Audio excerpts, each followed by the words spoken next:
O Brasil vai ter um déficit gigantesco em 2023 e, como eu já discuti em vídeos passados, isso vai impactar em outros anos também e a chance forte é disso aqui só virar aumento de imposto. Inclusive tem um artigo do Mansueto que saiu esse fim de semana que fala basicamente a mesma coisa. O que eu quero fazer nesse vídeo é discutir se isso virar aumento de imposto, a gente fica comparável a que países e quais seriam as consequências desse nível de aumento, especialmente aonde está sendo proposto.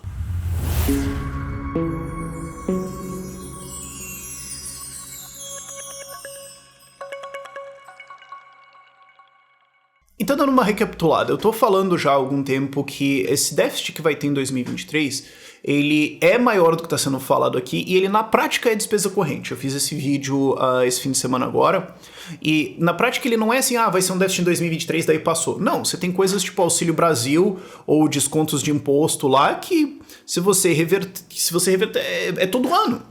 E mesmo assim, obras, você não vai só uma hora parar, elas vão continuar. Então, porque você tem depois de fazer o ajuste econômico. Tipo, você não vai contratar um monte de empreiteiras, elas vão construir outras coisas, daí você para de fazer isso e do nada elas viram outras empresas. Não, isso vai ter um ajuste aqui. Fora que essas empresas são dos amigoides ali dos caras, então difícil acreditar que isso vai ser reduzido. E depois você tem mais todo um monte de populismos e os anos eleitorais 24 e 26 que virão. Então isso aqui vai virar aumento de imposto. O Mansueto soltou um artigo no Brasil Journal que fala basicamente a mesma coisa. Então não é só eu aqui que estou falando isso. O Mansueto, que é um cara técnico, pouco ideológico, está falando a mesma coisa. Ele está falando uma questão contábil. E no artigo dele, inclusive, eu vou colocar o link aqui na descrição, ele basicamente foca em redução de deduções e aumentos de impostos em pessoas. Ele não fala nisso nesses termos, eu acho que ele talvez nem sequer pensou nisso, isso aqui não é uma crítica a ele, eu tô falando só para os aspectos do vídeo.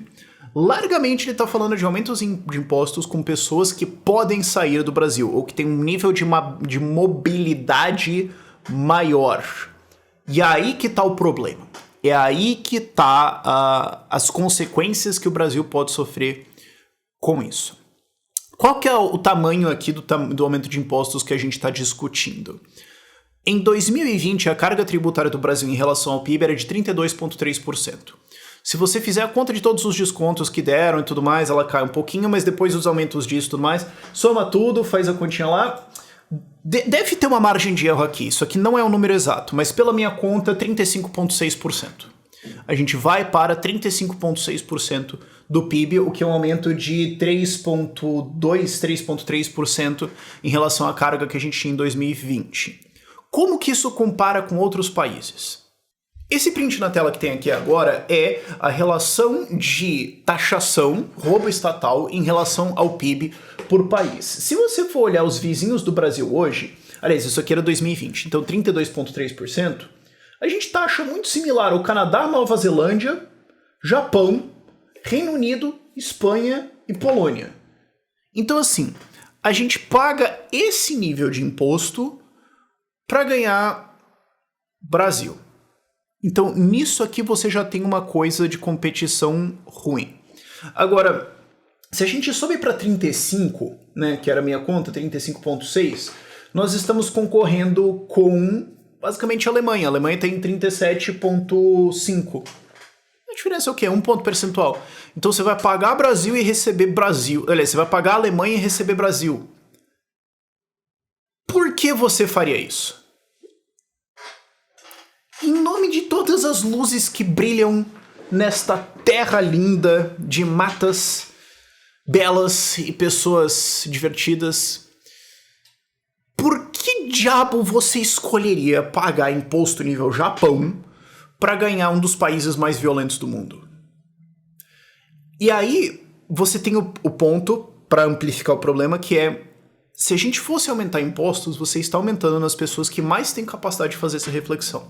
Porque se você quiser ser um pouco mais preciso nessa carga tributária, a resposta correta seria... Mas, Rafael, a maior parte disso aqui é pago pelos pobres. Pobres pagam uma carga desproporcionalmente maior.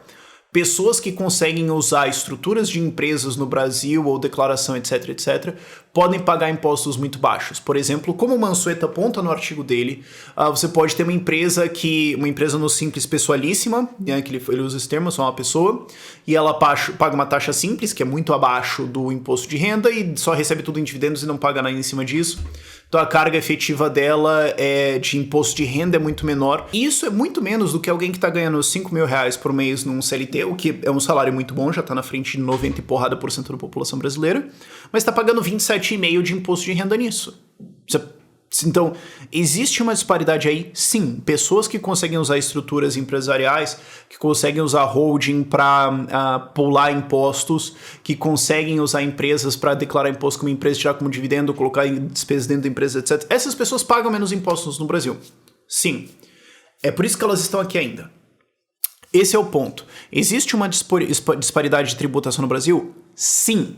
Porque se você tributasse as pessoas com mais alta mobilidade mais alto, elas iriam embora. Não que isso não já esteja acontecendo, isso já é um processo muito real no Brasil. Pessoas levantando e indo embora numa carga que, se você falar, 32,3 não é a real, é na verdade muito menos. Tá, então, como você está concentrando esses aumentos nessas pessoas, você não vai ter um aumento mediano em cima de toda a população. Você vai ter aumentos concentrados, que são muito mais do que esses 3, 4 pontos percentuais, nesse grupo. Eles podem ser muito mais. Então, se você sobe empresas individuais, etc., para bater em imposto de renda, cara, você está falando de subir a carga tributária das pessoas em 10 pontos percentuais, alguma coisa assim.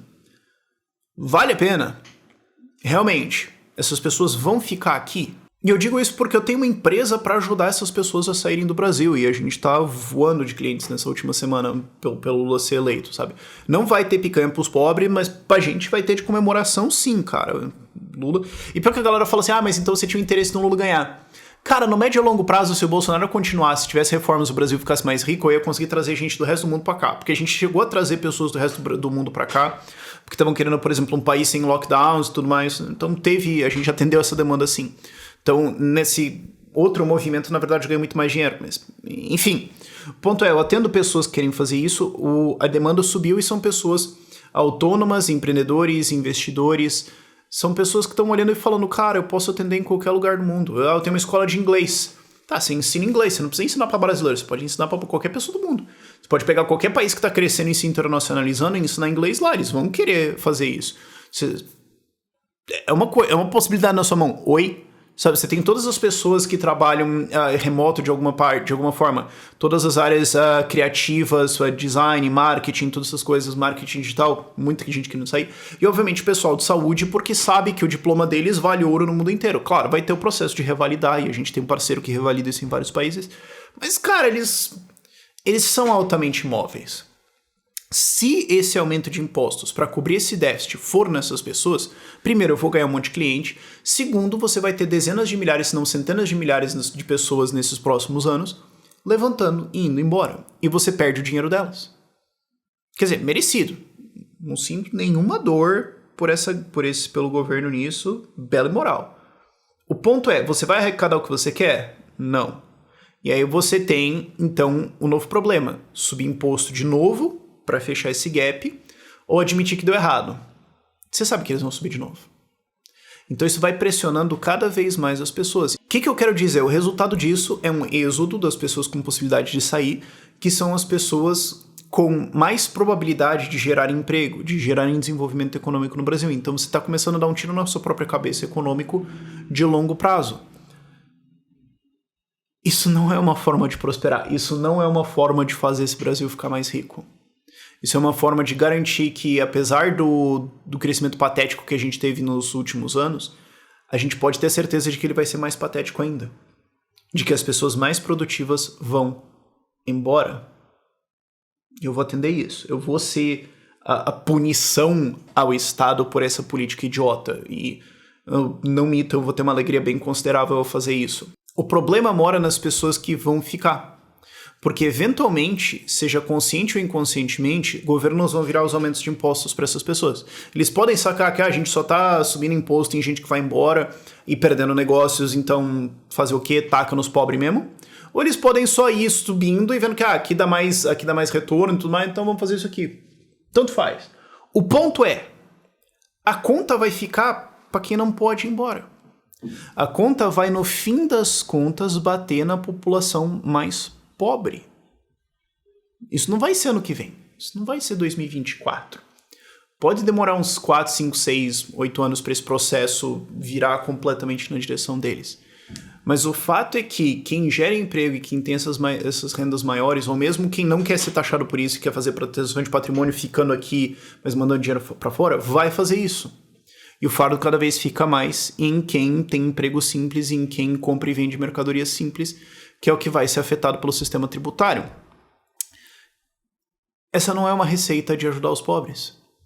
Se você quiser ajudar eles, você precisa de mais gente para dividir o fardo em cima de todo mundo e mais gente para trazer dinheiro aqui. Você não vai peitar o desenvolvimento econômico do mundo só com seus próprios recursos. Você precisa atrair novos. E esse tipo de política aqui não vai fazer isso. Se você está olhando para isso e ficando preocupado, você quer proteger o seu patrimônio, contata a gente na SET. Dá para fazer várias coisas com você ainda estando aqui no Brasil, em termos de proteção de patrimônio e evitar essa tributação aqui. E se você está vendo essa conta aqui e não quer pagar ela, eu quero te ajudar a sair. E parte dos recursos que eu vou conseguir com isso vão ser destinados a tentar salvar o que ficar aqui no Brasil. Parabéns aos envolvidos. Por esse vídeo é isso.